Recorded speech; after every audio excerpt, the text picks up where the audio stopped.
Ram ji act से नरेगा को repeal किया जा रहा है। Everything is controlled by the central government. तो नरेगा कैसे गांव के लिए जरूरी है? सरकारी रेट कुछ और बोलता है, लेकिन यहाँ पे लोगों को और दिया जाता था। मजदूर तय करता था कि तुम्हारे यहाँ हम कल काम करेंगे या तुम्हारे यहाँ बाद में बात। ये नरेगा सिर्फ एक योजना और स्कीम नहीं है, वो अगर आप चेंज कर रहे हैं, आप उसको बदल रहे हैं, तो क्या आपने मजदूरों से बात की है? गारंटी फॉर रोजगार एंड आजीविका मिशन ग्रामीण VB जी राम जी, विकसित भारत जी राम जी बिल 2025 को सभा में पूरा स्थापित करने की अनुमति दी जाए। मैं नियम 72(1) के तहत इस विधेयक को पुनर्स्थापित करने पर अपनी सख्त आपत्ति दर्ज करना चाहती हूँ।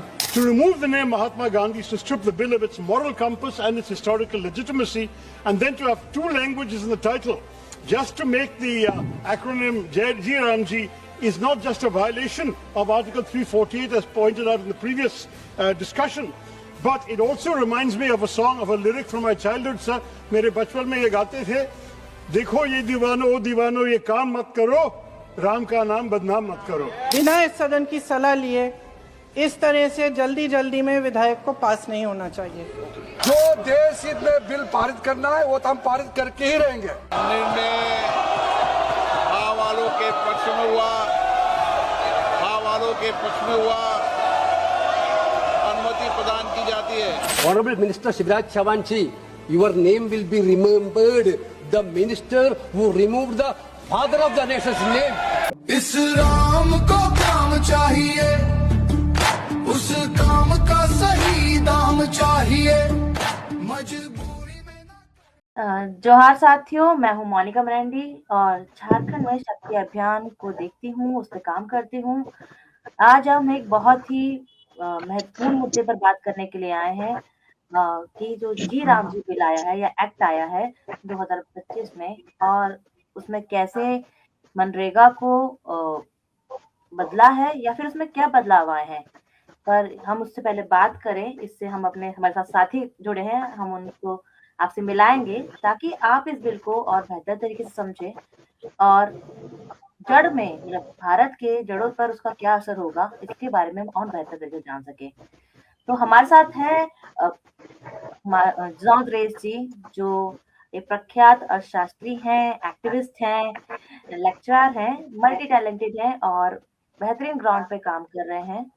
हमारे साथ है गंगा भाई जी, जो छत्तीसगढ़ में हैं और मजदूर संघ के साथ आगे बढ़े हैं। नरेगा से लंबा जुड़ाव रहा है, इसके संघर्ष को उन्होंने काफी लंबा बढ़ाया है। हमारे साथ तारामणि जी हैं। तारामणि खुद नरेगा, झारखंड में नरेगा पर काम कर रही हैं। और हमारे साथ जेम्स जी हैं, जो नरेगा को झारखंड लेवल पे मैनेज करते हैं। तो आप सभी का स्वागत है। हम जी राम जी बिल के बारे में थोड़ा बाद में बात करेंगे। पहले हम नरेगा को थोड़ा, हमारे दर्शक हैं उनके लिए छोटे कम बातों में क्या हम समझ सकते हैं कि नरेगा की लड़ाई कैसी रही है और कितनी लंबी रही है। तो मैं जॉन ग्रेस सर से आपसे रिक्वेस्ट करती हूँ कि इस पर थोड़ा सा आप अपना प्रकाश डालें।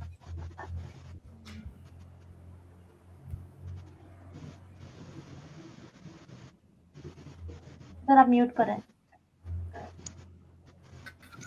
हाँ, शुक्रिया मलिका और शुक्रिया हमें आज अपील करने के लिए।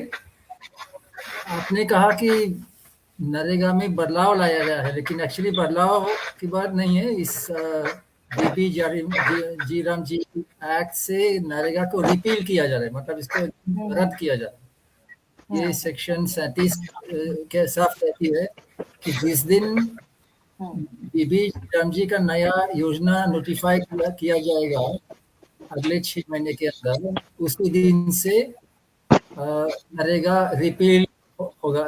गंगा भाई आपका आप म्यूट कीजिएगा अगर हो सके तो। हाँ, जिस दिन बीबी राम जी का नया योजना नोटिफाई होगा उस दिन से नरेगा रिपील होगा, मतलब रद्द होगा। और उसके साथ नरेगा में जितने नोटिफिकेशन, रूल्स, नियम, योजना, स्कीम सब कुछ रिपील किया जाएगा और उसके बदले में एक नया योजना लाया जाएगा जिसको एक सेंट्रली स्पॉन्सर्ड स्कीम कहा जाता है। This is the wording of the act.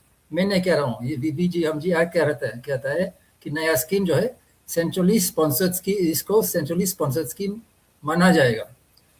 और उस सेंट्रली स्पॉन्सर्ड स्कीम में अगर आप एक्ट पढ़ें तो उस स्कीम में सारा पावर केंद्र सरकार के पास रहेगा।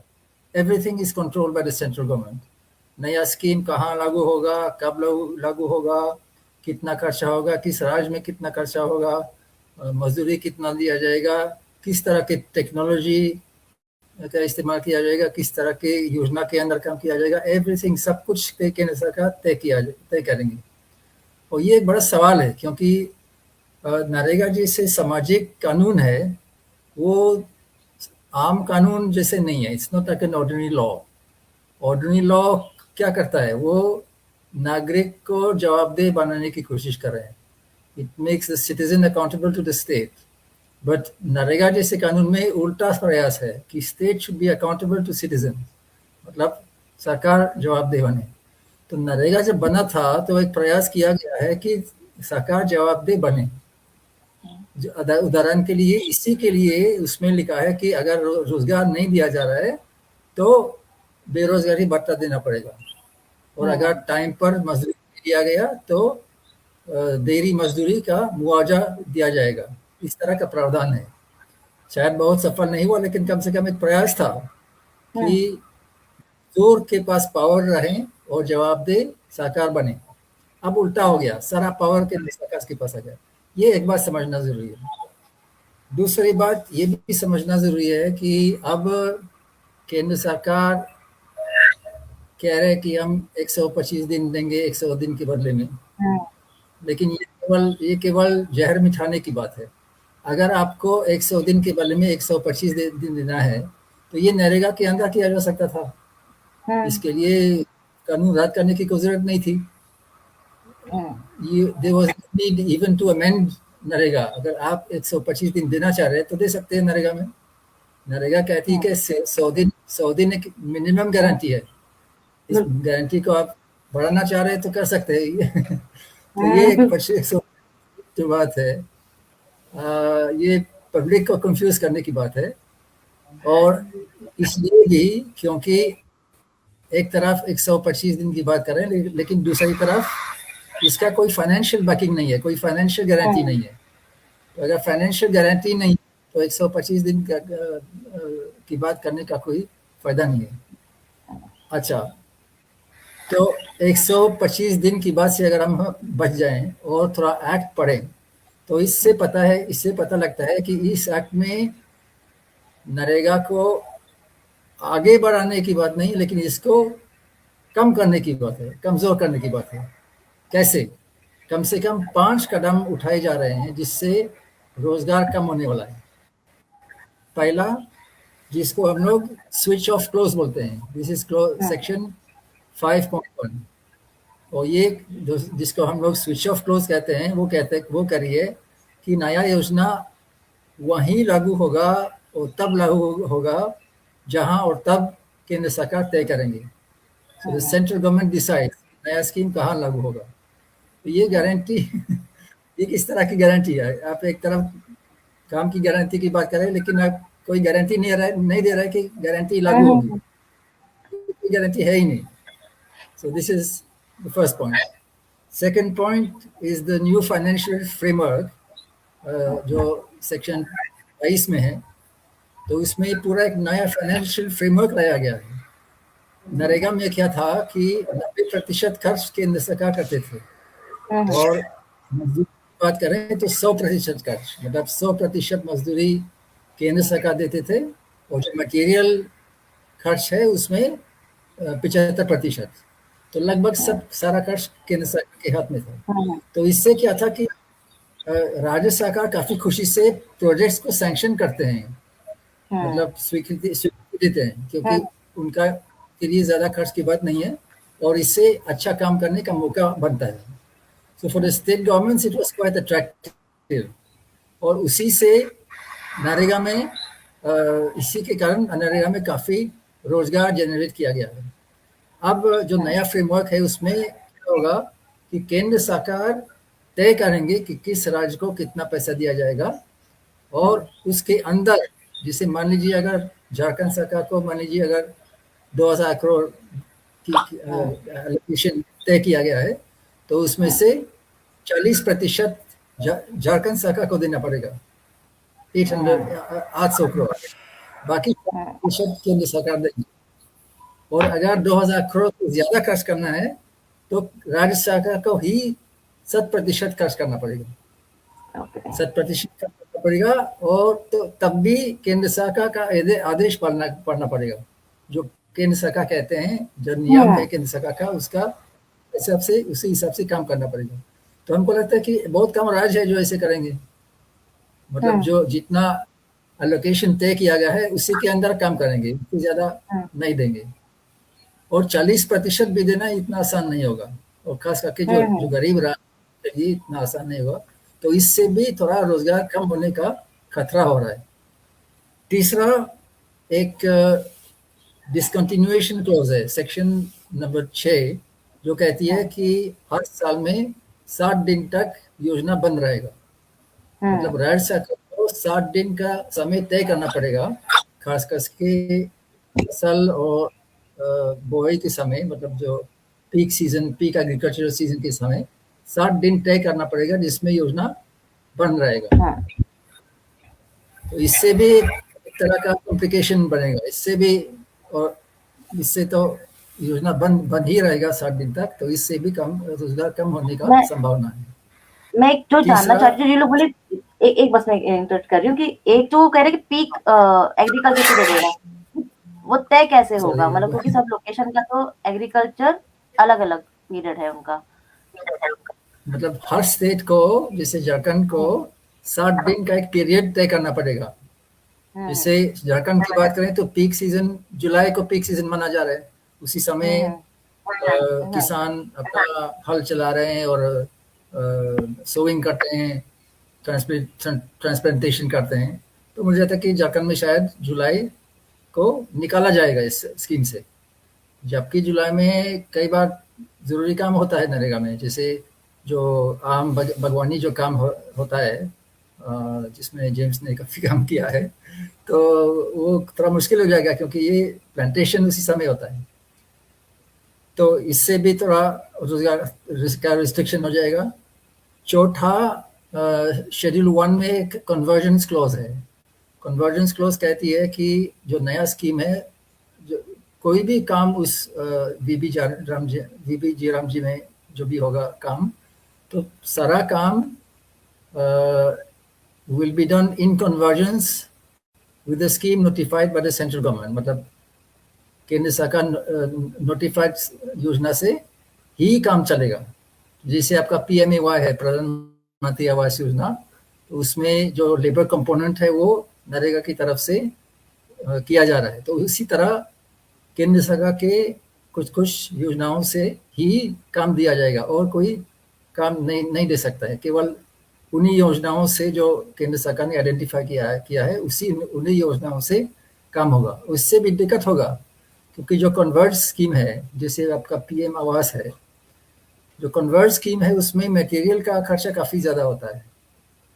तो अगर आपको स्केल में रोजगार देना पड़ेगा बाय कन्वर्जेंस, तो बहुत कॉस्टली हो जाएगा क्योंकि मटेरियल कंपोनेंट बढ़ जाएगा, और इतना पैसा केंद्र सरकार देंगे ही नहीं, तो इससे भी एम्प्लॉयमेंट कम होने का संभावना है।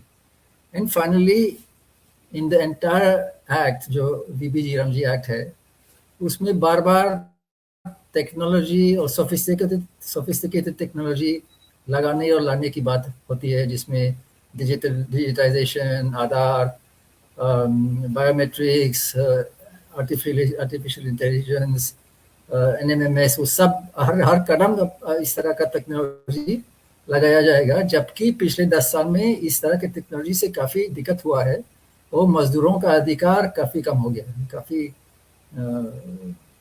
इफेक्ट हुआ है। So in all these different ways, हमको इससे क्या पता चलता है कि हर कदम केंद्र सरकार रोजगार को कंट्रोल करने की कोशिश कर रही है।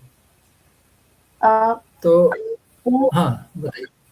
आपने जैसे कंट्रोल करने की कोशिश कर रही है, सरकार। तो ये भी तो एक पॉसिबिलिटी क्या हो सकती है कि जहाँ जो पार्टी रूलिंग है वो अपने हिसाब से अपने जो फेवरेट स्टेट है उनके हिसाब से उसको मोल्ड करने के पास अपनी ताकत रखना चाह रहा है। बिल्कुल बिल्कुल। हाँ, आप ये कह रहे हैं कि इतना पावर होने से आर्बिट्ररीनेस बढ़ सकता है। मतलब जो जो जो राज्य सरकार केंद्र सरकार के पक्ष में है उनको ज्यादा मदद करेंगे, उनको ज्यादा पैसा दिया जाएगा, ये सब हो सकता है। और जो अपोजिशन वाले स्टेट है उनको तंग किया जाएगा। और ये हमने देखा भी पिछले 3 साल में पश्चिम बंगाल सरकार को पैसा देना बंद किया गया है। और इसका कारण अभी तक केंद्र सरकार ने साफ नहीं बताया। कई बार उनसे पूछा गया है आरटीआई करके, संसद में भी उनसे भी पूछा गया कि क्यों ऐसा कर रहे हैं, लेकिन अभी तक उन्होंने एक साफ जवाब नहीं दे पाया। तो इसका कारण तो राजनीतिक कारण है, इट्स ए पॉलिटिकल गेम। तो हाँ बताइए। जी आप कुछ बोल रहे थे। नहीं तो कुल मिला के जो नया कानून है उसमें हमको कोई गारंटी नहीं दिख रहा है, ना काम की गारंटी है, ना पैकिंग की गारंटी है, ना मिनिमम वेज की गारंटी है। तो बेसिकली मनमानी से चलेगा, और क्या खास करके केंद्र सरकार की मनमानी से। और उसमें खास केंद्र सरकार की कोई ऑब्लिगेशन ही नहीं है। All the obligations have been passed to the state governments. So this is the opposite of the effort that was made in the NREGA में। उसमें एक प्रयास था कि सरकार जवाबदेह बने, लेकिन अभी उल्टा हो गया। इसलिए राज्य सरकार जवाबदेह है, मतलब राज्य सरकार जवाबदेह है, केंद्र जवाबदेह नहीं है कि हम नहीं बात कर। हाँ, कुछ हद तक के राज्य सरकार अभी भी जवाबदेह है, लेकिन जो मेन गारंटी है वो लगभग चला गया है। तो इसलिए इस कानून का विरोध कर रहे हैं। और इसका मतलब ये नहीं है कि हम लोग नरेगा से खुश है। नरेगा में कई दिक्कतें भी है। झारखंड में कुछ समय तक देखिए, पहले हमको याद करना है कि नरेगा जो है ये मजदूरों का आंदोलन का एक जीत है, और काफी संघर्ष करके लाया गया। रोजगार अधिकार यात्रा निकाला गया था, धरना प्रदर्शन लगातार चलता रहा दिल्ली में भी। तब संघर्ष करके कानून लाया गया, और उसको लागू करने में भी काफी संघर्ष किया गया था। तब थोड़ा सा फल मिला। अब 2011-12 के आसपास झारखंड में भी नरेगा थोड़ा बहुत काम, मतलब अच्छे से काम करता था। जेम्स इसके बारे में काफी जानते हैं, जिससे लोग काम का आवेदन करना सीखे थे, काम कर रहे थे। थोड़ा भ्रष्टाचार भी था, लेकिन इतना भ्रष्टाचार नहीं था जिससे योजना का कोई फल न मिले। लेकिन पिछले 10 साल में क्योंकि पेमेंट नहीं हो रहा है, कई बार देरी भुगतान होता है, फिर तकनीकी कारण जो आपका आधार है, एबीपीएस है, एनएमएमएस, इन सारे चीज़ों के कारण काफ़ी मुश्किलें आई हैं, और मजदूरों को काफ़ी दिक्कत हुआ, और मजदूर थके हुए हैं। तो जब मजदूर थक जाते हैं तो ठेकेदारों के जाल में फंस जाते हैं। ठेकेदारों के साथ मिलके चोरी करने लगते हैं, जबकि क्योंकि इनको समझ आ रहा है कि अगर हम नियम से काम करेंगे तो कोई गारंटी नहीं है कि हमारी मजदूरी मिलेगी। तो इस तरह की स्थिति आई है। इसका इलाज करना ज़रूरी है, इलाज करना है, लेकिन जो दवा दिया जा रहा है अभी, ये पूरा मरीज को ख़त्म करने की दवा है। तो इसलिए हम कह रहे हैं कि नरेगा वापस लाया जाए और इसको मजबूत किया जाए, क्योंकि उस नया में कुछ भी नहीं है जिससे नरेगा में जो समस्याएं हैं उनका इलाज हो जाए। There are no constructive provisions in this new. अच्छा, I think I'll stop here. आपकी कुछ बात करने की जरूरत है, लेकिन thank you so much John sir. आपने काफी डिटेल में चीजें बताई नए बिल के बारे में और कैसे इम्पैक्ट कर रहा है। तो जैसे ही हम इन बात को ही जॉन सर की बात को ही कि ऐसा बिल क्यों लाया जाए जो पुराने बिल पे ही अभी ठीक किया जा सकता था या फिर उसको बेटर किया जा सकता था। तो जेम्स सर, मैं आपसे पूछूंगी कि क्योंकि आप एक झारखंड में एक लंबा नरेगा से जुड़े हुए हैं, लंबा काम है आपका और उसका इम्पैक्ट आप देख रहे हैं इतने सालों से, तो नरेगा कैसे गांव के लिए जरूरी है और जब ऐसे नियम बनते हैं जो गांव के लिए जरूरी है, वहां पे गांव के लोगों से बातचीत होना, क्योंकि वो अभी तक हो नहीं पाया, तो उसका क्या कारण हो सकता है, उस पर थोड़ा हम बात रख सकते हैं। सर आप म्यूट हैं।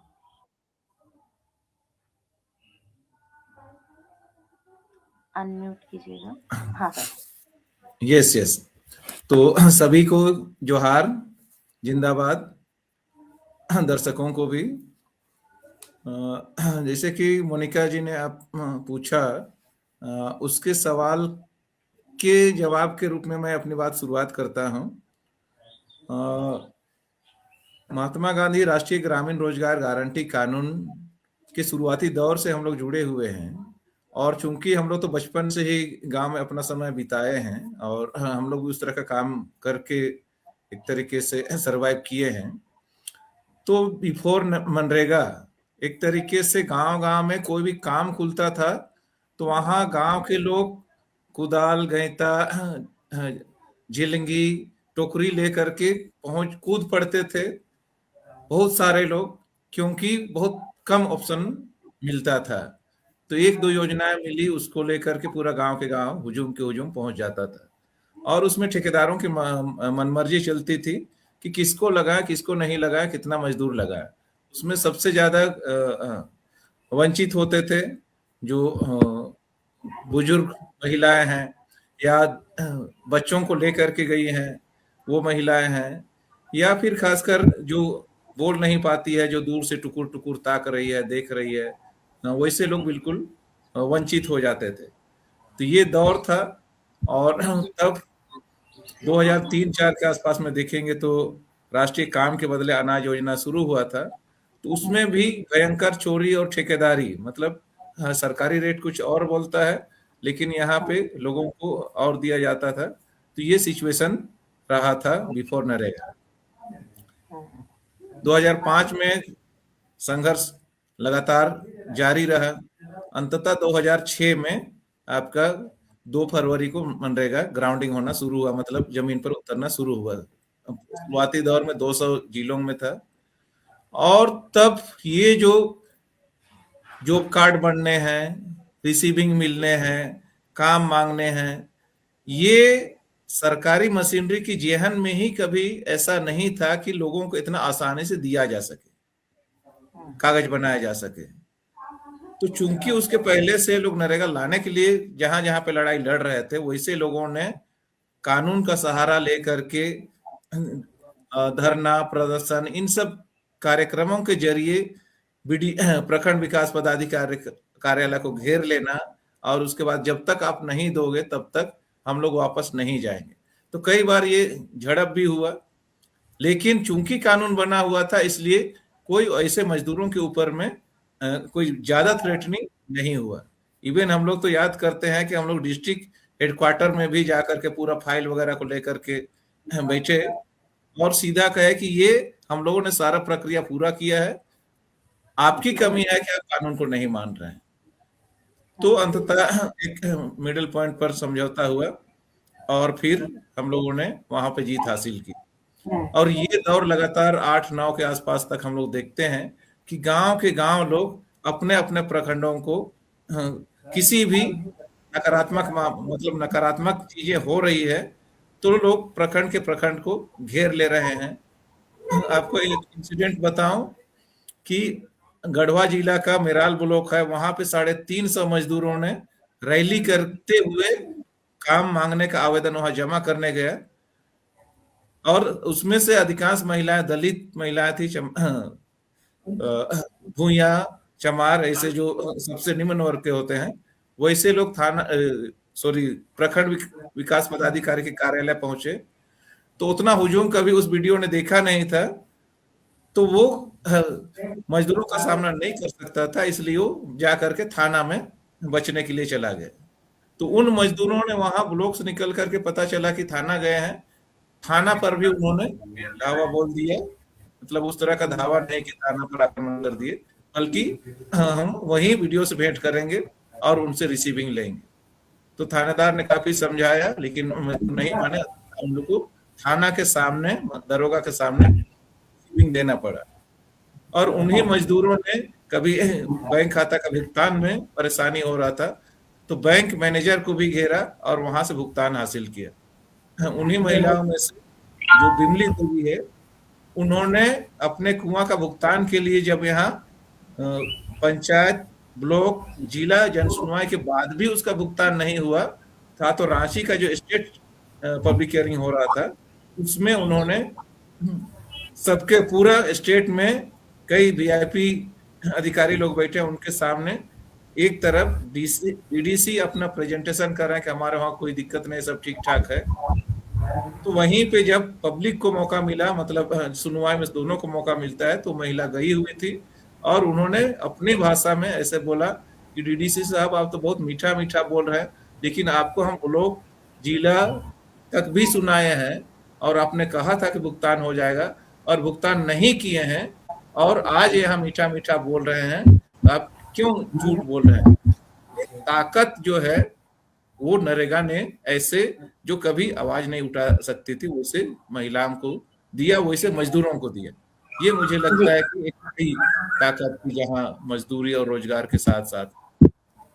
लेकिन इसके साथ जोड़ देना चाहूंगा मोनिका जी कि गांव में जो अधोसंरचना बनी, जो परिसंपत्ति बनी, वो मुझे लगता है कि पिछले 20 सालों में जो कभी गांव के लोगों ने सपने में भी नहीं सोचा था कि हमारे टोले तक आने के लिए, हमारे गांव तक आने के लिए एक मिट्टी मोरम रोड बन जाएगा, हमारे खेतों में भी सरकारी स्कीम के तहत कुएं बनेंगे, हमारे जमीन में भी मैंगो प्लांटेशन और दूसरे फलदार पौधे लगेंगे। ये कभी 20 साल पहले लोग सोच नहीं सकते थे, लेकिन पिछले 20 सालों में मनरेगा ने इतना तेजी से ग्रामीण अधोसंरचना को निर्माण करने में मदद किया कि आज की तारीख में झारखंड में करीब 1,10,000 एकड़ जमीन पर मैंगो प्लांटेशन हुआ है, ये आम बागवानी हुआ है और उससे एक बड़ा इनकम का स्रोत तैयार हो गया है। जैसे जैसे समय बीत रहा है,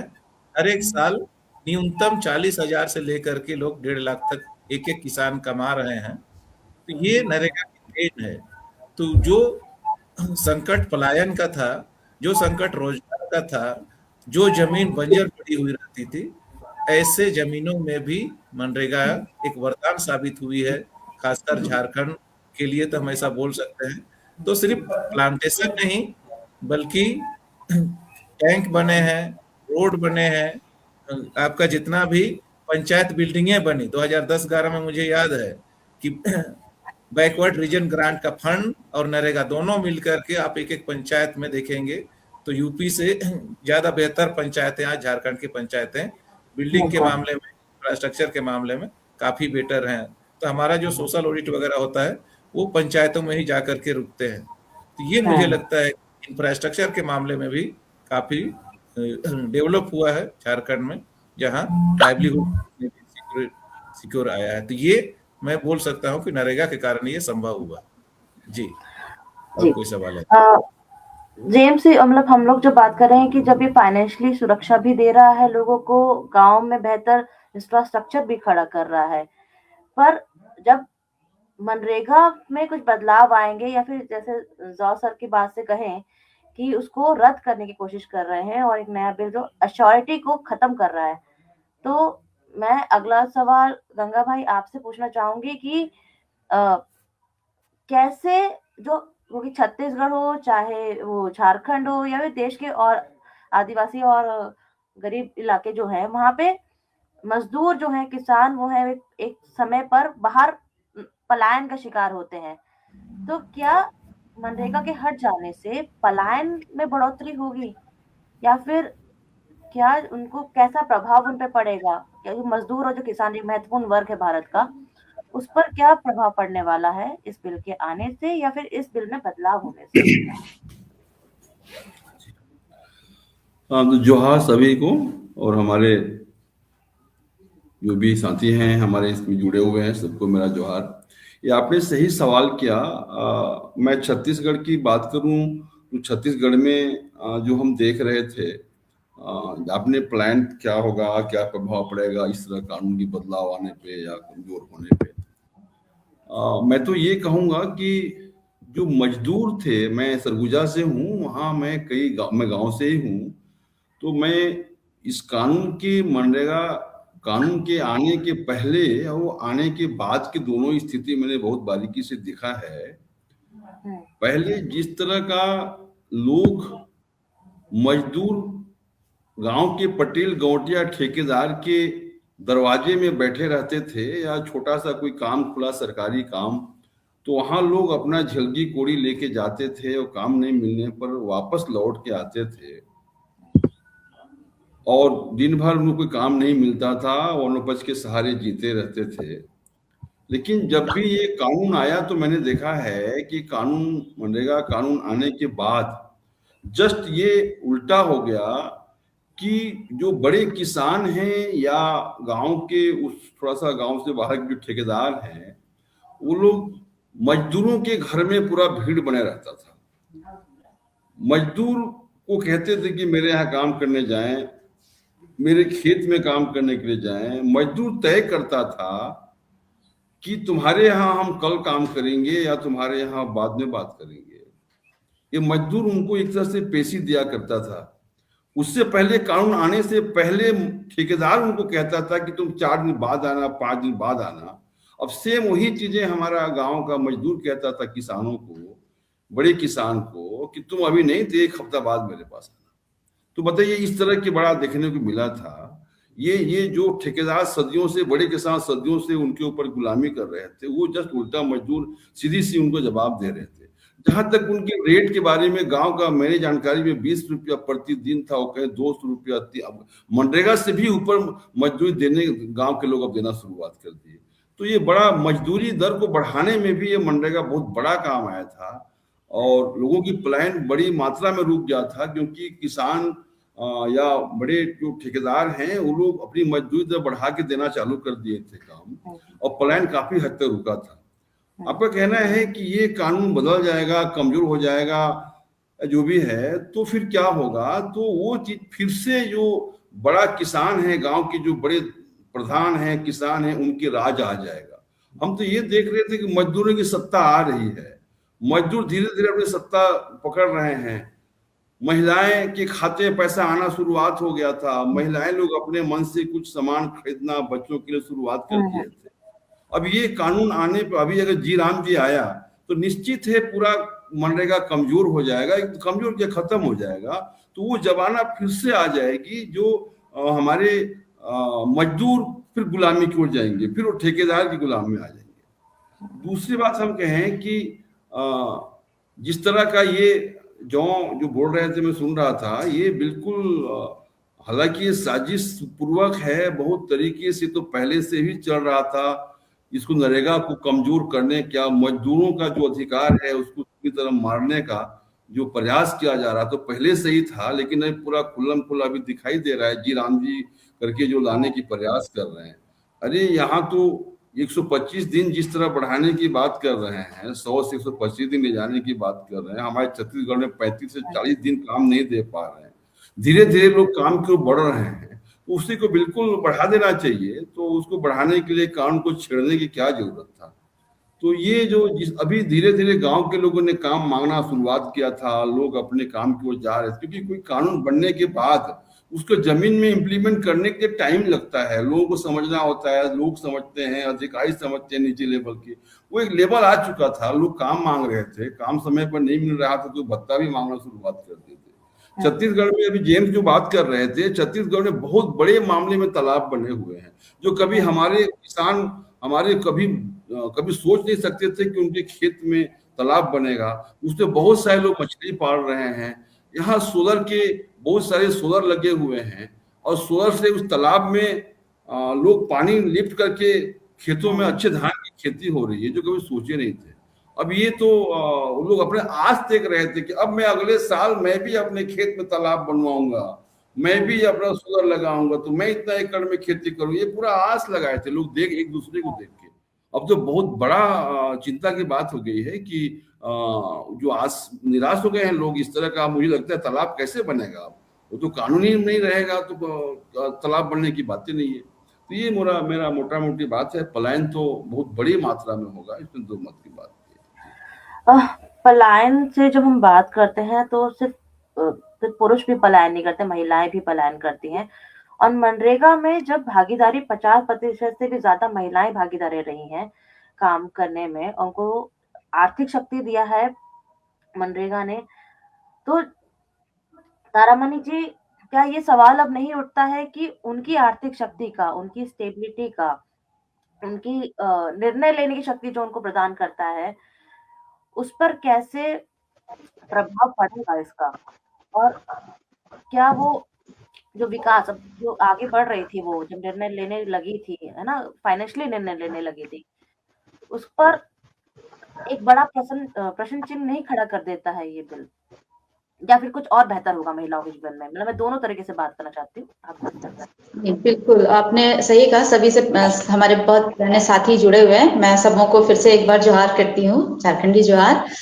और जी मेरे भी इन सवालों से ही मेरी ये बातें जुड़ी है, क्योंकि कोई भी कानून जब बदला जाता है, क्योंकि नरेगा सिर्फ एक योजना और स्कीम नहीं है, क्योंकि NREGA national rural guarantee employment act है, क्योंकि ये रूरल जो ग्रामीण लोग हैं वो काम करते हैं गांव में, वहां के लिए ये कानून बना है। अगर सरकार या इस कानून को बदलने का काम करती है, बिल अपने मनमर्जी से पास करती है, तो ये कैसा कानून आप अपनी मनमर्जी से नहीं कर सकते, क्योंकि महिला हो या पुरुष हो कोई भी ये सवाल करेंगे। क्योंकि वो अगर आप चेंज कर रहे हैं, आप उसको बदल रहे हैं, तो क्या आपने मजदूरों से बात की है? आपने कितने मजदूरों से बात किया? आपने कितने लोगों के साथ चर्चा किया? आपने कितने ऐसे समुदायों के साथ बात किया जो कि एक्चुअल रूरल एरियाज में काम करते हैं? महिलाएं जो काम कर रही है, क्या आप लोगों ने महिलाओं से बात की? अगर आप लोगों ने महिला हो या पुरुष हो या किसी भी मजदूर से बात नहीं की, तो ये किसी भी तरह से हम नहीं मान सकते कि आपने जो बिल पास किया है या आपने जो नए स्कीम बनाए हैं वो मजदूरों के लिए सही होगा। क्योंकि देखिए, नरेगा को लेके अगर हम बात कहें तो बहुत सारी चीजें इसमें आती है ना। मजदूरों को जहाँ बात करने की बात हो रही है कि वो काम करते थे, नरेगा था जो हाथ से काम किया जाना चाहिए। तो यहाँ पे ये कह रहे हैं कि हम अपने क्षेत्र अपने चुनेंगे, अपने से काम देंगे। तो कौन सा काम देंगे? नरेगा के जो जॉब कार्ड बने होते थे, जो उसके कानून है, जो गाइडलाइंस है, आप लोग देखे होंगे कि वहां पे स्पष्ट रूप से लिखा होता था कि यहाँ पे सिर्फ मजदूर अपने हाथों से काम लेंगे। अब यहाँ पे ये क्लियर नहीं है, स्पष्ट नहीं है। वो कह रही है कि हम आपको काम देंगे, हम सिलेक्ट करेंगे, एरिया सिलेक्ट करेंगे और हम आपको काम देंगे। किस तरह का काम होगा? क्या वहां पे मजदूर सिर्फ अपने हाथों से काम करेंगे या जेसीबी भी वर्क करेगा? ये आप सोच सकती है कि वो किस तरह का काम देंगे, क्योंकि उन्होंने स्पष्ट नहीं किया। और नरेगा में ये विस्तार से लिखा गया है, कानून में है, कानून में दिया गया, तभी ये जवाबदेही है। कानून प्रशासनिक अधिकारों को हम लोग जन सुनवाई के माध्यम से पूछते हैं। दूसरी ये बात है कि अगर हम महिलाओं के परिप्रेक्ष्य में देखें तो प्रवासी मजदूरों की जो आपने बात कही, आप खुद ही देख लो ना, हम झारखंड की बात कर ले, चाहे बंगाल की बात कर ले, चाहे उड़ीसा की बात कर ले, अधिकांश महिलाएं दिल्ली, मुंबई, नोएडा जैसे जगहों पे लड़की, मतलब 16 साल 18 साल की लड़कियों को, क्योंकि यहाँ पे रोजगार नहीं होता तो उन्हें भ्रमा के लोग दूसरे जगह पे ले जाते हैं, जिसको हम लोग चाइल्ड ट्रैफिकिंग, विमेन ट्रैफिकिंग भी कहते हैं। और उनको भ्रम में बाहर अलग से राज्य में ले जाते हैं, कहीं काम में लगा देते हैं, कहीं लड़कियों का शोषण होता है, कहीं महिलाओं के साथ शोषण होता है, कहीं बच्चियों के साथ शोषण होता है, उनका चाइल्ड राइट्स खत्म हो जाता है, कहीं बच्चियां फिर दोबारा वापस नहीं आ पाती है, जब बच्चियां खो जाती है तो उनको ढूंढने के लिए भी मुश्किल हो जाता है। तो ये काफी चीजें हैं जो कि लड़की महिलाओं के साथ होती है, खास करके ग्रामीण रूरल एरियाज में। और इसके बावजूद भी अगर सरकार ये कहकर इसको बिल को पास करना चाहती है संसद में, तो ये सरासर गलत है, महिलाओं के विरोध में है।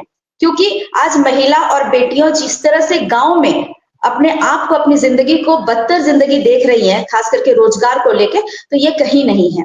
आप रूरल एरिया में जाकर देखें। दूसरा मैं ये कहूंगी कि जो मैंने पहले सवाल से शुरू किया कि भाई सवाल ये है कि आपने बिना मजदूरों को पूछ के आपने कर दिया, महिलाओं को बिना पूछ के आपने सांसद में बिल पास करने की बात कर दी कि हम लोग ये बीबी राम जी लेके आएंगे। जो जेम्स जी ने बताया कि ओल्ड एज पर्सन मतलब हम देख रहे हैं कि जो 60 से अबव होते हैं। जब नरेगा में हम लोगों ने देखा कि ओल्ड एज पर्सन को भी यहाँ काम मिलता था। मैंने पहले भी अपने इंटरव्यू में बताया था कि एक महिला होती है नरेगा में, खास करके वो अपने बच्चों को लेकर फील्ड में जाती है काम करने के लिए, जहाँ योजना होती है, और उस योजना के तहत वो प्रेग्नेंट हो या उसका दूध पीता बच्चा हो या 3 साल का बच्चा हो या 2 साल का बच्चा हो, वहां पे क्रेश की सुविधा होती थी, जहां बच्चों को खिलाने के लिए भी एक मजदूर को रखा जाता था और उसको खाने के लिए भी दिया जाता था बिस्किट या दूध। बच्चे तब तक वो खिलाएंगे जब तक उसकी माँ वहां पे काम कर रही है। तो ये जो व्यवस्था थी एक महिला और बच्चों के लिए थी। क्या ये व्यवस्था अब बेबी राम जी में है? क्या किसी गाइडलाइन में है? नहीं है। तो आप महिलाओं की कैसे ही व्यवस्था को बोल सकते सही है। और यहाँ पे जो क्रेश की व्यवस्था थी, जो महिला ओल्ड एज पर्सन थी, वो पानी लाने का काम कर सकती थी, वो बच्चे खिलाने का काम कर सकती थी। ऐसे में वो ग्रामीण महिला को भी यहाँ पे काम मिलता था। तो ये नरेगा में बहुत बड़ी उपलब्धि हम मान सकते हैं कि एक ओल्ड एज पर्सन भी महिला काम कर सकती थी। पुरुष वर्ग में जो वृद्ध हो जाते हैं वो भी बच्चों को देखने का काम कर सकते थे। जो भारी काम नहीं कर सकते थे, मिट्टी की खुदाई, तो वो बच्चों को देखने का काम कर सकते थे। तो ये बहुत बड़ी चीज थी जो कि इस कानून में था, नरेगा के कानून में। अब हम जैसे महिला की बात उस समय भी मैंने कही कि भाई वो सिर्फ घर परिवार को नहीं देखती है। हमारे रूरल एरिया की जहां बात आती है तो मवेशियों की भी बात देख लीजिए। हम लोगों ने योजना की बात कही है, तो महिलाएं जो है वहां मवेशियों को भी ले जाती है चराने के लिए।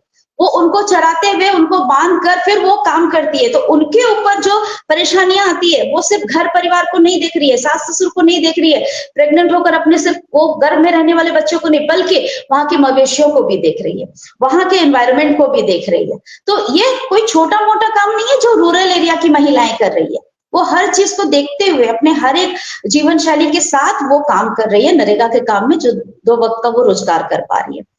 फिर इसमें और बात थी कि बागवानी करना। अभी हमारे जेम्स जी ने बहुत खूब तरीके से बताया कि तालाब है जिसमें मछली पालन हो रहा है या तो फिर कूप निर्माण है तो खेती हो रहा है।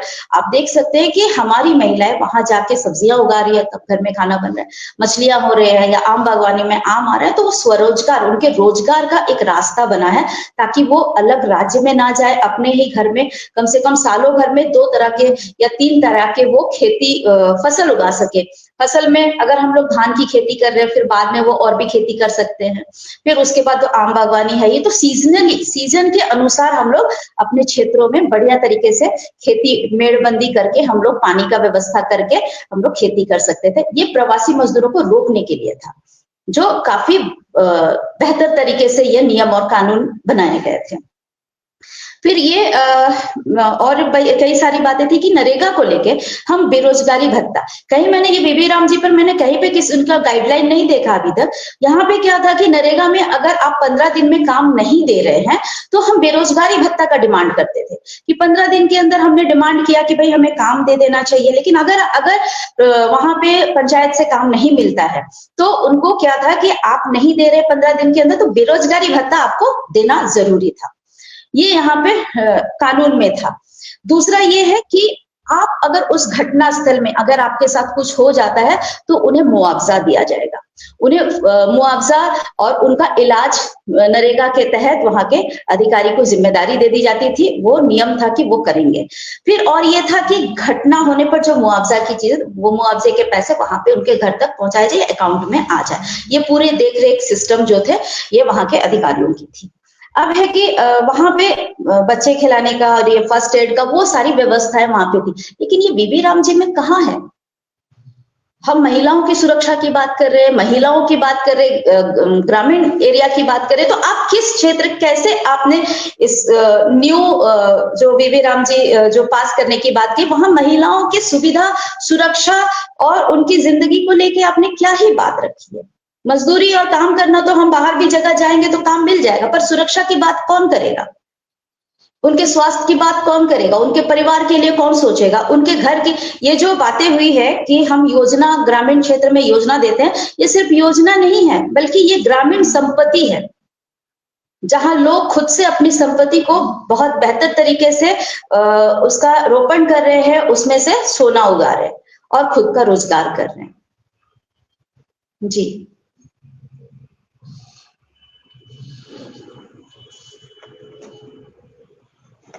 थैंक यू दारवानी जी, आपने बहुत सरल तरीके से हमें समझाया कि कैसे मनरेगा महिलाओं पर असर डालता है। पर जो एक बार-बार सवाल उठकर आ रहा है कि जब लोगों को काम करना है ग्राउंड पे तो उनसे पूछेगा कौन? या उनसे राय क्यों नहीं लेंगे? हम ग्राम सभा की बात करते हैं, हम बहुत सारे उसकी बात करते हैं। तो ज़ौ सर मैं आपसे पूछना चाहूँगी कि ग्राम सभा को कैसे इसमें इन्वॉल्व नहीं किया कि उनसे राय नहीं ली गई? या क्योंकि पहले जो मनरेगा का अपना फाइट रहा है वो एक लंबा फाइट रहा है, जिसमें लोगों से द्वारा पूछा गया था, लोगों ने बताए थे, बहुत सारे उसमें संस्थान जुड़े थे, पर ये रातों रात आया बिल है, अचानक से जैसे लाद दिया गया बिल है।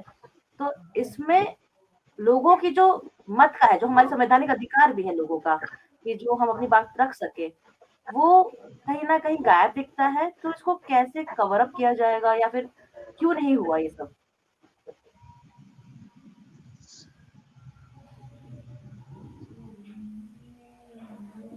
आप म्यूट में हैं।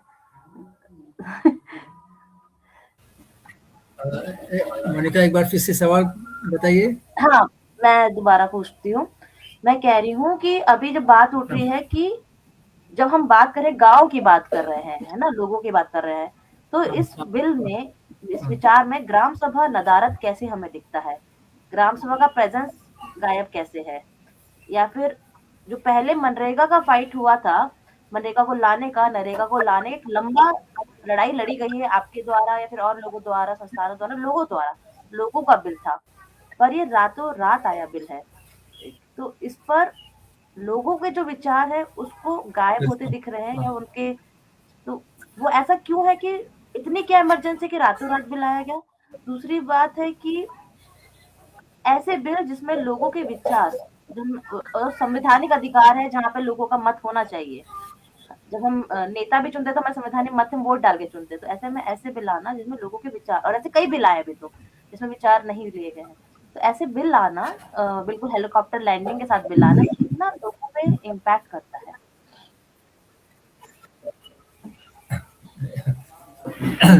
मोनिका आपने बहुत सही कहा है कि नरेगा काफ़ी बातचीत करके, संघर्ष करके और पारदर्शिता के साथ और लोकतांत्रिक तरीके से लाया गया था। इसमें सालों तक जन आंदोलनों ने धरना प्रदर्शन किए हैं, उसके बाद ड्राफ्ट बनाए थे, उसके बाद इस ड्राफ्ट को लेके NEC इसको थोड़ा ठीक करके सरकार को भेजा था, फिर वहाँ से PMO गया था, फिर वहाँ से पार्लियामेंट गया था, वहाँ से स्टैंडिंग कमेटी, तब तक धरना प्रदर्शन चलते रहे।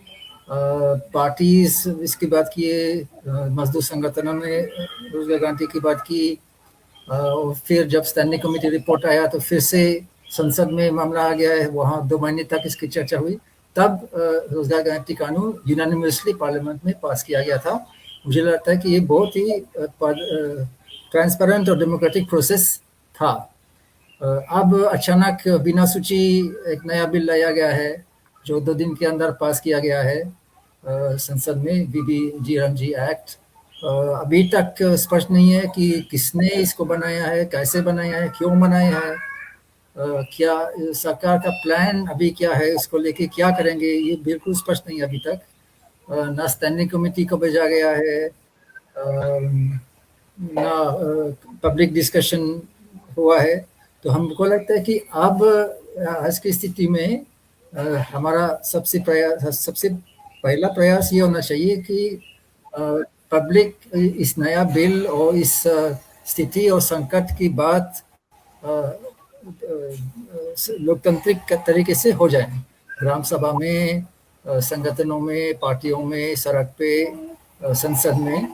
और मुझे लगता है कि इसका पहला कदम ये है कि पब्लिक और खास करके मजदूर थोड़ा समझें कि इस नया बिल में क्या है और हमको अभी क्यों लाया गया है और क्या हो रहा है। क्योंकि मेरे अनुभव में अभी तक मजदूरों को बहुत कम जानकारी है। उनको इतना समझ आया है कि कानून का नाम बदल गया है और कुछ लोगों को पता चला है कि 100 दिन के बदले में 125 दिन आने वाला है। लेकिन जो वास्तविकता है, जो सरकार का जो साजिश है इसके रोजगार गारंटी कम करने का, अभी तक बहुत कम लोगों को समझ आ रहा है। सो आई थिंक क्योंकि अभी बहुत समय नहीं बचा, मुझे लगता है कि हम लोग को थोड़ा सा आगे की कार्रवाई के बाद की बात करना चाहिए, क्योंकि आपके जो व्यूअर्स है केवल बात करने वाले नहीं है लेकिन काम करने वाले भी है। तो बिल्कुल 3 सुझाव है। पहला कि हम लोग पर्चा और मटेरियल तैयार करके लोगों के बीच में जाके थोड़ा सा जागरूकता अभियान जैसा कुछ शुरू करें अपने अपने क्षेत्र में, जो अपने गांव में, अपने ग्राम सभा में, अपने संगठन में, अपने क्षेत्र में जो भी हो, थोड़ा इस नया बिल के बारे में जानकारी फैलाने की प्रयास करें। दूसरा, झारखंड की बात करें तो आप याद रखिए कि बीबी जीराम जी एक्ट में लिखा है कि 6 महीने के अंदर नया स्कीम लागू किया जाएगा। तो लेकिन झारखंड सरकार को 6 महीना दिया गया है नया स्कीम तैयार करने का। New scheme has to be notified within 6 month. तो अभी कुछ महीने हैं जिसमें नरेगा में जान वापस लाया जा सकता है और लोगों की रुचि बढ़ाया जा सकता है, क्योंकि मजदूरों की रुचि कम हो गया इन सारी चीज़ों के कारण, तकनीकीकरण, देरी भुगतान, ये सब भ्रष्टाचार। तो इसलिए मजदूर लोग नरेगा के लिए इतना आसानी से लड़ेंगे नहीं। लेकिन अगर अगले कुछ महीनों में नरेगा में थोड़ा जान वापस लाया जाएगा तब शायद मजदूर लोग लड़ेंगे। इसके लिए हमारी जानकारी में झारखंड सरकार एक बड़ा काम मांगो अभियान चालू करने जा रहे हैं। आपको याद होगा शायद कि 2014 में एक काम मांगो अभियान चालू किया गया था, जो काफी सफल हुआ और इससे क्या हुआ, बहुत बढ़ गया था। मतलब जिस क्षेत्र में काम मांगो अभियान चला तो वहाँ लोगों ने बहुत बड़ी संख्या में काम की मांग की, काम चालू किया गया था। तो हमको लगता है कि जन संगठनों को भी इस काम मांगो अभियान में शामिल होना चाहिए और महिला संगठनों को भी। और तीसरा, शायद जेम्स और बताएंगे इसके बारे में, लेकिन 2 फरवरी को राज्य में शायद एक बड़ा प्रदर्शन होने वाला है। 2 फरवरी आप याद रखिए, नरेगा बर्थडे है, क्योंकि 2 फरवरी 2006 में 200 जिलों में नरेगा को लागू किया गया था। तो अभी 20 साल होने वाला है। तो इस अवसर पर न केवल राज्य में लेकिन कई राजधानियों में बड़ा प्रदर्शन होने वाला है। मेरे ख्याल से जेम्स थोड़ा और बता सकते हैं कि अगले कुछ हफ्तों और महीनों में क्या क्या गतिविधि होने वाला है। मुझे लगता है कि लोग थोड़ा इसके बारे में जाने और इसमें शामिल हो जाएं तो बहुत अच्छी बात है। बिल्कुल जेम्स जी, मैं बिल्कुल आपसे बात पूछना चाहूंगी कि कैसे हम विरोध अपना दिखा सकते हैं या फिर कैसे इसके बदलाव में अपनी आवाज उठा सकते हैं, कैसे लोग साथ जुड़े। हाँ, देखिए, एक तो सही बात है कि जिस आनन फानन में ये केंद्र सरकार ने बिल लाया है उसको लेकर के लोगों के बीच में बिल्कुल भी अभी जानकारी नहीं है कि नरेगा क्या हुआ है। तो सही बात है कि हम लोग किस तरीके से लोगों को ये नया बिल लाया गया है वो पिछले 20 साल के इतिहास को कैसे प्रभावित करेगा, खासकर ग्रामीण जनजीवन को, ग्रामीण अधोसंरचना को, ग्रामीण संस्थाओं को जिसमें ग्राम सभा, ग्राम पंचायतें हैं। एक तो ये लोगों के बीच में ले जाना जरूरी है, जिसमें पर्चा, पोस्टर, गीत, ये सारे कैंपेन का हिस्सा हो सकता है, जिसके ऊपर में हम लोग को काम कर ही रहे हैं और भी लोगों को इसमें जोड़े जाने की जरूरत है।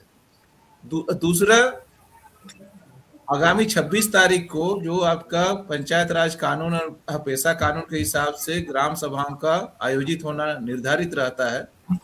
तो हम लोगों ने झारखंड में यह भी तय किया है कि 26 तारीख से लेकर के 29 तारीख तक और उसके बाद भी ये नया बीबी ग्राम जी बिल के अगेंस्ट में ग्राम सभाएं प्रस्ताव पारित करेंगी और उस प्रस्ताव की कॉपी सरकारों को भी प्रेषित की जाएगी और मीडिया के साथ भी साझा किया जाएगा और अलग अलग संगठन, जन संगठनों के साथ में यह भी हम लोगों ने तय किया है।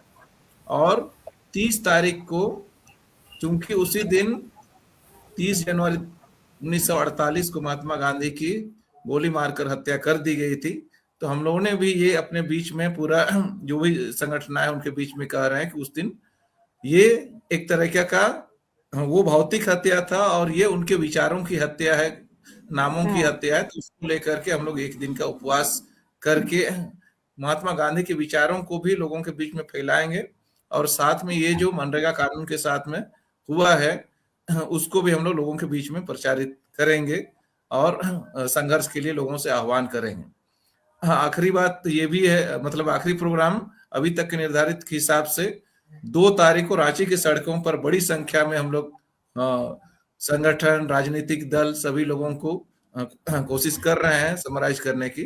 तो ये अभी तक का कार्यक्रम निर्धारित है, और इसमें चूंकि झारखंड ओपोजिशन पार्टी, मतलब ओपोजिशन अलायंस की सरकार है, इसमें संभावनाएं काफी कुछ है। तो मुझे लगता है कि झारखंड पूरे देश को एक रास्ता दिखा सकता है, और काफी सहमति भी बनी है, जैसे उधर कर्नाटक और तेलंगाना और पंजाब ने जिस तरीके से प्रस्ताव पारित किया है अपने विधानसभा में, तो ये मुझे लगता है कि सरकारों को ये विरोध में प्रस्ताव पारित करे, इसके लिए भी सड़कों पर उतरना जरूरी है।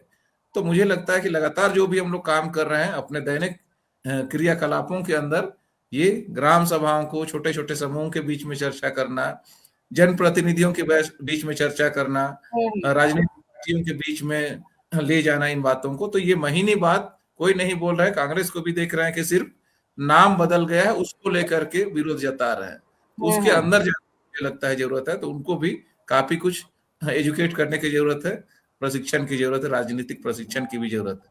तो ये हम लोगों ने कुछ तय किया। मतलब मुझे अपने दर्शकों को बहुत बताते हुए इस मामले में खुशी हो रही है कि जैसे ही हमें इस बात का बिल आया, तो हमने हमारी शक्ति को अभियान की महिलाएं हैं जो पूरे भारत में जुड़ी हैं, उसको लेके हम लोग भी ग्राम सभा को लेकर उसमें विरोध, अब हम 26 जनवरी की तैयारी कर रहे हैं उसमें विरोध करने का, वहां पे डिस्कस करें। कम से कम जो हम मुख्य बात करें कि बात होना बहुत जरूरी है, उसके लिए हम बात करें। सही गलत एक अलग मान्यता हो सकती है, पर सबसे शुरुआत में कि बात होना जरूरी है, तो उस द्वार को हम लोग भी खोल रहे हैं। और तो जैसे सही तरीका, जैसे हमने कहा कि धरना हो सकता है, ग्राम सभा में बात हो सकती है, और क्या तरीका है, मतलब हमारी, क्योंकि अब तो मैं सीधा कहूंगी कि हमारी शक्ति बहनें जो हैं, जो पूरे भारत में फैली हैं और महिला से जुड़ के काम कर रही है, महिला राजनीति से जुड़ के काम कर रही हैं, महिला मुद्दों पे जुड़। तो गंगा भाई जी से मैं पूछना चाहूंगी, कैसे आपको लग रहा है कि महिलाओं का विरोध एक मजबूत बदलाव इसमें दिखेगा? इस विरोध को अगर महिलाएं आगे आए तो एक बड़ा विरोध बनकर ये बदलाव हो सकता है।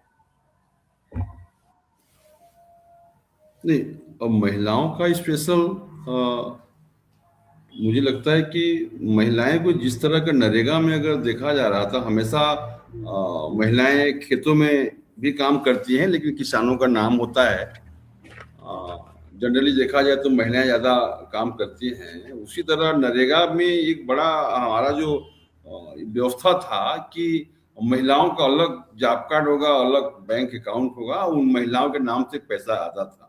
एक ही एक व्यवस्था था जो महिलाओं को उनके पर्सनल खर्चे या उनके बच्चे के लिए, उनके नाती पोते के लिए जो पैसे आते थे। अब वो महिलाएं, अब वो ये धीरे धीरे नरेगा कमजोर हो जाएगा, खत्म हो जाएगा। वो जो पैसा आता था वो बहुत मुश्किल हो जाएगा महिलाओं को। और फिर वो जो अपने गांव में जिस तरह का एक अपने गांव में एकजुट होकर अपने गांव में रह के, अपने जन्मभूमि में रह के अच्छे से काम करा पाते थे, अब वो बाहर जाना फिर से शुरुआत करना होगा। तो ये एक बड़ा समस्या आ रहा है। फिर से हमारे मजदूर गुलामी की ओर जा रहे हैं, मजदूरों के कब्जे, फिर बड़े ठेकेदारों के कब्जे में जा रहे हैं। इसको लेके हमें थोड़ा सा गांव-गांव में इस मुद्दे में काम करने की जरूरत है। और इसको ग्राम सभा में आपने झारखंड में जो प्रयास कर रहे हैं, उस तरह का हर एक जगह में ये बात को रखने की जरूरत है। अब मुझे लगता है कि अभी तक ये बातें हमारे गांव में नहीं फैल रहा है। कुछ लोग इस चीज को जान रहे हैं। अभी कुछ जगह से लोग फोन करते हैं हम लोगों को, कुछ जगह से बात आती है कि भाई सुन रहे हैं कि हम काम मांग सकते हैं कि नहीं मांग सकते हैं, मांगे ना मांगे, इस तरह की खबर आती रहती है। तो इस बात को लेके हमें आगे बात करना चाहिए, और खासकर स्पेशल महिला किस तरह प्रभाव होंगे इस कानून के कमजोर होने पे, खत्म होने पे कैसे प्रभाव पड़ेगा ये बताना चाहिए। और उसको हर एक राज्यों में, जो आज आप झारखंड में जो कह रहे हैं, हम वो भी मैं देख रहा था कि हम भी क्या छत्तीसगढ़ में क्या कर सकते हैं, तो हमको भी हम सोच रहे हैं कि हम क्या कर सकते हैं, छत्तीसगढ़ में करना चाहिए। जी जी जी बिल्कुल। जब हम ये सवाल, तो अब हमारे दर्शकों द्वारा भी आ रहे हैं आपसे पूछने के लिए तो एक निक शाह है, उन्होंने पूछा है कि जो अंडर विकसित भारत फॉर रोजगार एंड आजीविका मिशन, तो अगर कोई वर्कर काम का डिमांड कर रहा है और अगर उसको काम नहीं मिल रहा है, तो उसके लिए क्या लीगल एक्शंस लिए जाएँ? या फिर अगर मैं कहूँगी कुछ गाँव में तो हमने भी देखा है कि खासकर सिमडेगा और इस वाले इलाके में मैंने देखा था वहाँ पर कि बाहर से लेबर बुलाए गए, है ना? तो वो भी हो रहा है। या फिर उनको पैसा जो देते हैं वो टाइम से नहीं मिलता है, जो हम बोलते हैं कि बेरोज़गारी भत्ता, मतलब काम किया पर पेमेंट बहुत लेट हो रहा है। पहले में भी ये समस्या रही है। क्या उसमें सुधार हो पाएगा या फिर क्योंकि उसमें तो बदलाव नहीं दिख रहा है। तो ऐसे वर्कर्स की किस्मत या फिर उनके इनकम में कैसे बदलाव आएगा, जब वो सेटलमेंट ही क्लियर नहीं है रहा कभी भी? कोई भी आप सभी साथी में से कोई भी इसका आंसर दे सकते हैं। हाँ, मैं कोशिश करता हूँ। देखिए, मैं सिर्फ मनरेगा के बारे में नहीं बल्कि ऐसे सारे प्रगतिशील कानूनों के बारे में मैं ये बता सकता हूँ, अधिकार आधारित कानूनों में, कि देखिए कानून बनाना एक चीज है और उसके बाद उसको इम्प्लीमेंट करना काफी उससे भी ज्यादा मुश्किल बात होती है। तो आपका नया वीबी ग्राम जी कानून में भी बेरोजगारी भत्ता की बात कही गई है और डिले पेमेंट की बात कही गई है। तो मनरेगा एक कानून था, उसमें भी ये दोनों बातें बहुत स्ट्रिक्टली शामिल थी और इसीलिए मैं बोल रहा हूं कि शामिल थी और जहां पे लोगों ने संघर्ष करके लड़ाई करके हिम्मत किया, उन लोगों ने बेरोजगारी भत्ता भी लिया और डिले पेमेंट का कंपनसेशन भी लिया है पिछले 20 सालों में।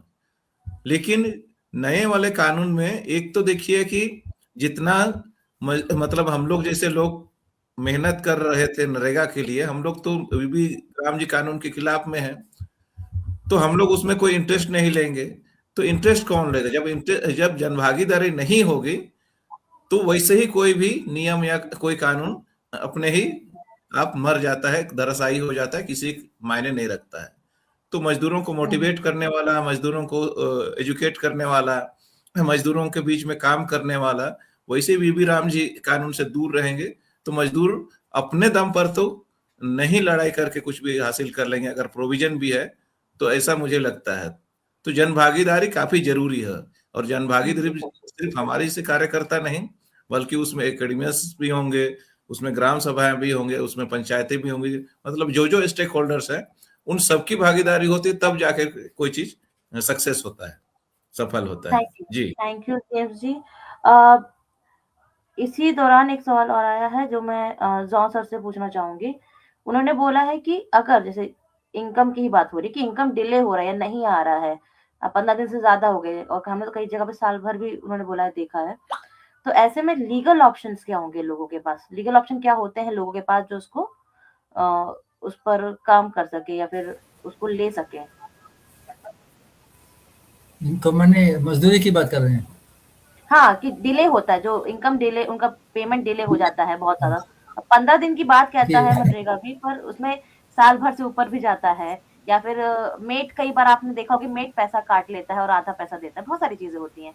तो एक मजदूर जो तो इसमें क्या हम पॉलिसी एजुकेशन की बात ज्यादा, मतलब बिल का नाम बदलने से या उसका बिल बदलने से बेहतर है कि पॉलिसी एजुकेशन पर काम करें कि जो एक्चुअल में करता है क्या उसको एडुकेट करने की जरूरत है, या फिर क्या कैसे लीगली आगे बढ़ सकता है वो? अच्छा ठीक है, पहले में जेम्स ने जो कहा वो बहुत सही था। इसको लेके थोड़ा और आगे बढ़ाना चाह रहा था। देखिए, नरेगा कुछ लीगल राइट्स दे रहा है, वीबी जी राम जी में भी कुछ लीगल राइट्स है, जैसे अनएम्प्लॉयमेंट अलाउंस की बात करें नरेगा में भी है, वीबी जी राम जी में भी है। लेकिन लीगल राइट का क्रियान्वयन कोर्ट से नहीं होता है। ये एक सोचने वाली बात है कि 20 साल में अभी तक एक भी मजदूर शायद कोर्ट नहीं गया अपना अधिकार मांगने के लिए, जबकि जा सकते हैं। उनके तरह तरह की शिकायतें हैं, तरह तरह के अधिकार है और कानून उनके पक्ष में है, लेकिन फिर भी अभी तक मजदूर कोर्ट नहीं गया। कुछ एनजीओज गए हैं, जैसे आपका स्वराज गया, राइट टू फूड कैंपेन गए, लेकिन मजदूर खुद नहीं जाते हैं, कोर्ट में नहीं जाते हैं। इसके कई कारण है, उनके पास पैसे नहीं है, समय नहीं है और जीत की भी बहुत ज्यादा उम्मीद नहीं है, वो कई कारण है, लेकिन कोर्ट नहीं जाते। उनका अधिकार क्रोध से पूरा नहीं होता है, उनका अधिकार संगठन से होता है, राजनीतिक रुचि से होता है, फाइनेंशियल बैकिंग अगर है तो इससे मदद मिलता है। मतलब पूरा जो ढांचा है उससे थोड़ा उम्मीद है कि अधिकार का क्रियान्वयन हो जाए। अब जैसे जेम्स ने कहा, नरेगा में भी काफी मुश्किल था बेरोजगारी भत्ता लेना या दिल्ली कंपनसेशन लेना, लेकिन कम से कम एक रास्ता था। अब क्या है कि जीराम जी ने इस पूरा अधिकार पाने का ढांचा कमजोर कर दिया, क्योंकि एक तो ये है कि सेंटर स्टेट की जो कोऑपरेशन होना था तो वो मुश्किल हो जाएगा, क्योंकि पूरा फाइनेंशियल बोझ राज्य सरकार के ऊपर डाला गया, पूरा नहीं लेकिन काफी डाला गया।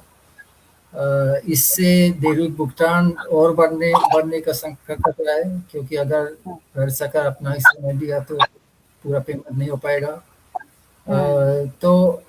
और हर कदम रेस्ट्रिक्शंस लाए जा रहे हैं, केंद्र सरकार की मनमानी लाई जा रही है। तो इससे क्या होगा कि अपना अधिकार पूरा करने का रास्ता नरो हो जाएगा, मतलब मुश्किल हो जाएगा। ये स्थिति है। अगर लीगल राइट की बात करें तो अनएम्प्लॉयमेंट अलाउंस, डिले कंपनसेशन का सेम है दोनों कानून में, लेकिन इस कानून इस अधिकार को रियलाइज करने का मौका थोड़ा कम होने वाला है। और दूसरा ये भी एक चीज समझना जरूरी है कि डिले कंपनसेशन है जो आप, क्योंकि आप मजदूरी का डिले के बारे में पूछ रही थी, तो पहले जो डिले का कंपनसेशन, जो मुआवजा का जो प्रावधान था, पहले क्या था कि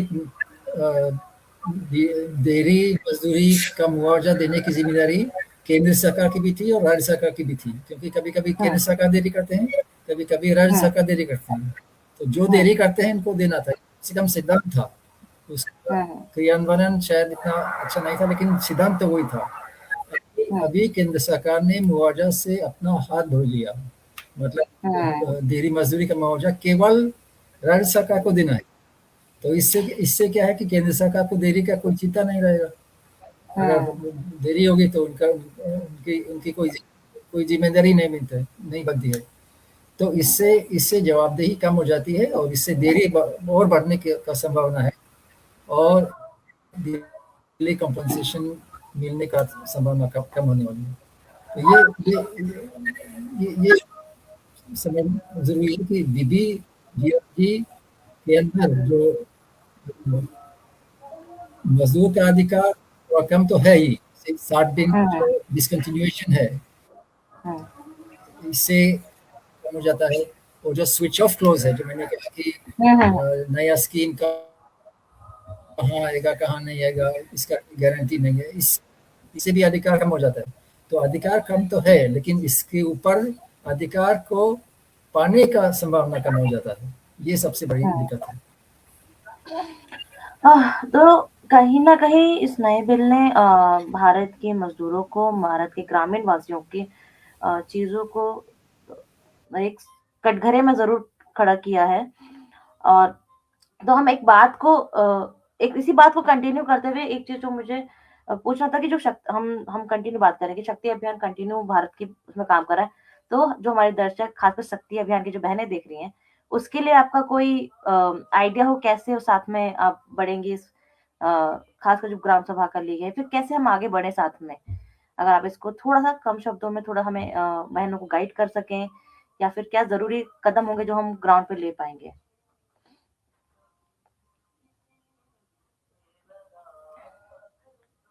कोई भी मतलब आई थिंक जॉन सर पहले शुरू कर दे और आई थिंक फिर तारामणि दी से ये बात कंटिन्यू कर रहे थे हम लोग।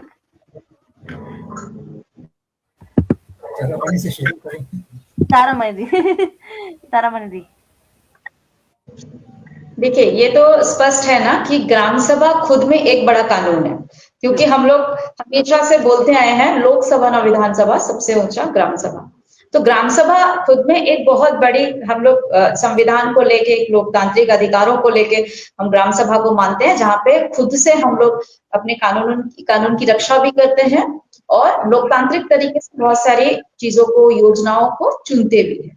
तो ग्राम सभा की पहले भी हमने बात करी है, क्योंकि अभी जहाँ पेशा कानून है, स्पेशली मैं पेशा कानून को बोलूंगी, और ग्राम सभा भी तो है ही, लेकिन पेशा कानून आने के बाद ये और ज्यादा मजबूत हो गया कि उस ग्रामीण क्षेत्रों में बिना ग्राम सभा के कोई भी काम नहीं हो सकता। वो स्पष्ट है, वो कानून में ही है कि आप इस गांव में बिना ग्राम सभा किए सरकार कोई भी योजना नहीं चला सकती, ना केंद्र सरकार ना राज्य सरकार। तो फिर ग्राम सभा में महिलाएं कैसे उच्च में नहीं है? वो जरूर उच्च में है कि वो कर सकती हैं, वो बोल सकती हैं कि भाई हमारे यहाँ पर अगर कोई योजना चलेंगी तो ग्राम सभा के थ्रू होगी, और ग्रामीणों, क्योंकि ग्राम सभा ग्रामीणों को लेकर है, ग्राम सभा महिलाओं को लेकर है, जहां पे हम लोग 33% ही नहीं, हम लोग 50% की भागीदारी चाहते हैं, और हमेशा भागीदारी रहेगी, और उस भागीदारी को रहते हुए हम अपना डिमांड करेंगे। तो हमने पहले भी कहा, आप एक और मुझे जोड़ने का मन कर रहा था, आपने गांव से सवाल किया था, तो जहां पे आपने करप्शन की बात कही थी ना, तो सोशल ऑडिट का मैंने इससे पहले जब हमारा कार्यक्रम चला था उस पे मैंने ये बात रखी थी, सोशल ऑडिट जो हो रहा था उसमें जवाबदेही थी। अब ये जो देवी जी राम जी वाला आ रहा है, इसमें तो ये खुद को बचाने के लिए कर रहे हैं, क्योंकि जब सोशल ऑडिट चला था झारखंड में, अगर आप देखें तो कई एक जगह पे अधिकारियों को मंत्रियों को जवाब देना पड़ गया था, क्योंकि जब जन सुनवाई होती है तो वो ग्रामीण स्तर से शुरू होती है, जहां पे हमारे जो सत्य आते हैं, तथ्य आते हैं, है ना, सबूत जो आते हैं, जो करप्शन होता था, तो वो महिला पुरुष क्योंकि दोनों ही मजदूर थे, वहां पे सवाल जवाब होते थे, तो जो तथ्य आते थे, तथ्य के जरिए हम लोग सवाल करते थे, क्योंकि कानून में ये निर्धारित था, ये तय था कि आपको जवाब देना पड़ेगा, अगर गलत हुआ है तो आपको जवाब देना पड़ेगा, उससे कोई नहीं भाग सकता, वो चाहे अधिकारी हो या चाहे मंत्री हो या सरकार हो, क्योंकि कानून है। और इसी कानून को देखते क्योंकि ये जवाबदेही थी, क्योंकि गारंटी कानून है, तो भाई आपको तो जवाब देना पड़ेगा, आपने योजना बनाया नहीं है, आपने पैसे की खपत कर ली है, आपने रोजगार दिया नहीं है, आपने उसके बाद आपने मास्टर रोल, जिससे करप्शन की बात हो रही थी, वो मैं बता रही हूँ। तो ये जो तथ्य निकलते थे तो जवाबदेही, अब सरकार ये नहीं चाहती है ना कि अभी जिस तरह से एक पॉलिटिकल वे पे भी आप सोच सकती हैं कि जो अभी हम पहले आपने बोला कि हम मंत्री भी चुनते हैं, सरकार भी चुनते हैं, या कोई विधायक मंत्री किसी को भी सिलेक्ट करते हैं, तो जनता का मत होता है, तो मत के अनुसार चुनी जाती है। तो यहाँ पे क्या होता है कि जब हम लोग चुन रहे हैं, तथ्य को जब पूछने की बारी आती है, जब सवाल करने की बारी, तो वो पीछे हटना चाहते हैं, वो नहीं चाहते हैं कि ग्रामीण एक नॉर्मल, क्योंकि जमीनी स्तर पे काम होता है, काम कोई शहरी स्तर पे नहीं, ग्रामीण है तो ग्रामीण रूरल एक्ट है, तो वो जमीनी स्तर पे एक ग्रामीण व्यक्ति सवाल करता है, ग्रामीण व्यक्ति योजना को लेकर सवाल करता है, और जवाब देना पड़ता है केंद्र सरकार को कि भाई आप लोगों ने गलत क्यों किया, आपने पैसा क्यों अभी तक नहीं दिया, अभी तक ये फंड क्यों नहीं आया है, और यहाँ पे करप्शन क्यों है। तो ये चीज मुझे लगता है कि ये पीछे जाने की कोशिश है, ये अपने आप को बचाने की कोशिश है, वो खुद को छिपाने की कोशिश कर रहे हैं, कानून के साथ नहीं, वो लोगों के साथ नहीं, बल्कि छिप के काम करने की कोशिश कर रहे हैं। और महिलाएं तो सवाल करेंगी, महिलाएं कभी भी पीछे नहीं हटती, क्योंकि जहां घर की बात हो तो घर से लेके कोर्ट तक हम महिलाएं कभी पीछे नहीं हटेंगी, वो सवाल करेंगी। सवाल करना हमारा अधिकार है, और ये लोकतांत्रिक अधिकार है, सवाल तो करेंगी, वो चाहे कोर्ट हो या ग्राम सभा। थैंक यू तारामणि जी। क्या जो आप अपनी कोई बात इसमें रखना चाहेंगे, मतलब कुछ पॉइंटर्स जो मैंने कहा कि आप हमारी जो बहनें हमको गाइड कर पाए कैसे हम आगे बढ़े इस विषय को लेके, खासकर गांव के लेवल पर। मेरा एक सवाल है कि क्योंकि शक्ति अभियान कांग्रेस से भी थोड़ा जुड़ा हुआ है, तो मुझे लगता है कि देखिए कांग्रेस को जगाने के लिए भी आज की स्थिति एक बड़ा मौका है। कांग्रेस ने नरेगा लाया, नरेगा कांग्रेस का बच्चा है, लेकिन मेरे समझ में कांग्रेस ने इस बच्चा का पालन बहुत अच्छे से नहीं किया अभी तक। जितना काम किया जा सकता था, और खास करके झारखंड, क्योंकि झारखंड नरेगा का स्वर्ग हो सकता है। नरेगा में गांव में बहुत ही सुंदर काम हो सकता है नरेगा को लेके, अगर राजनीतिक दल कांग्रेस और जेएमएम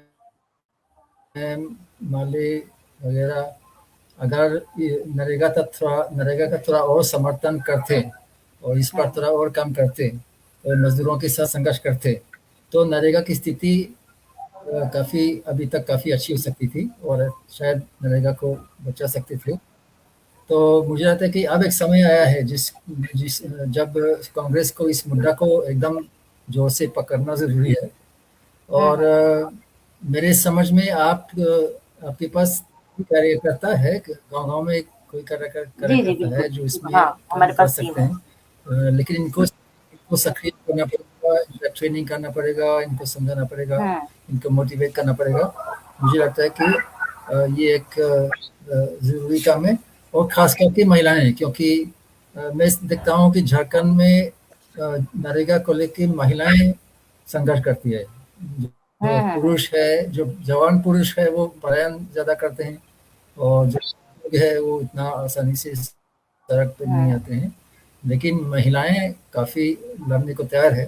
तो मुझे लगता है कि एक तो मेरा सवाल है कि क्या झारखंड की महिलाएं अलग से कुछ धरना प्रदर्शन की तैयारी कर सकते हैं? इसका हमको लगता है कि प्रभाव होगा।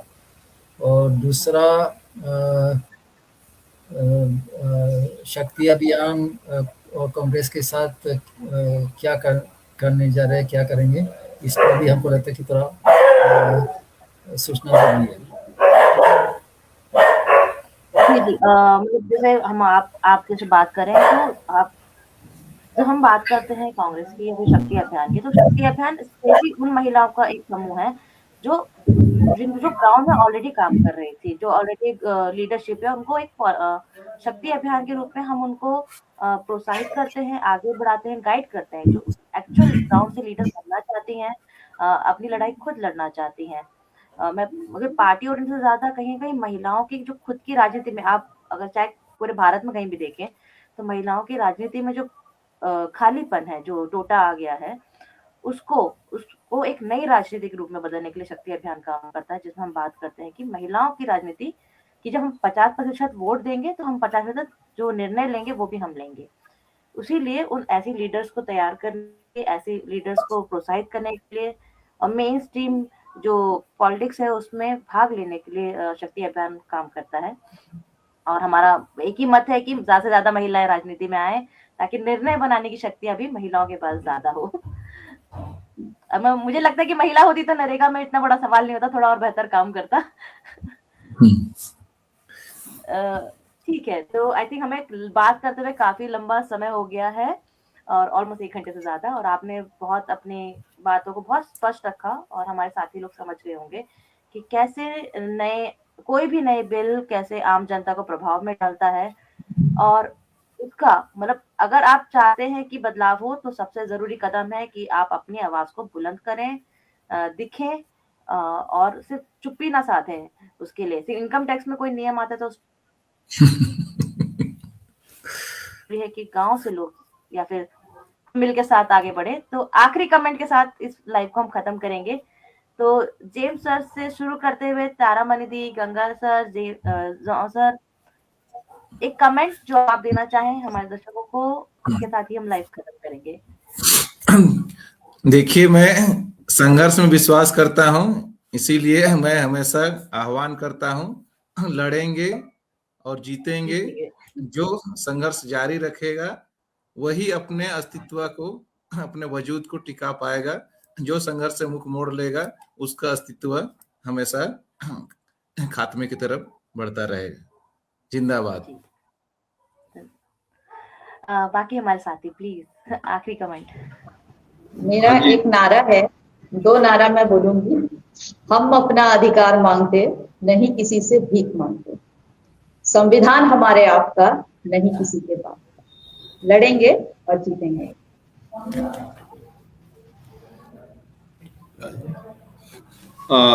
ये जो जिस तरह का इस कानून को खत्म करने की साजिश हो रही है, इसके लिए हमें एकजुट होना पड़ेगा और बिल्कुल हम सब एकजुट शक्ति के साथियों को और हमारे और पूरे देश के मजदूरों को एकजुट होना पड़ेगा और हम जरूर जीतेंगे। मुझे ऐसा नहीं लगता है, हम लड़ेंगे, हम जीतेंगे।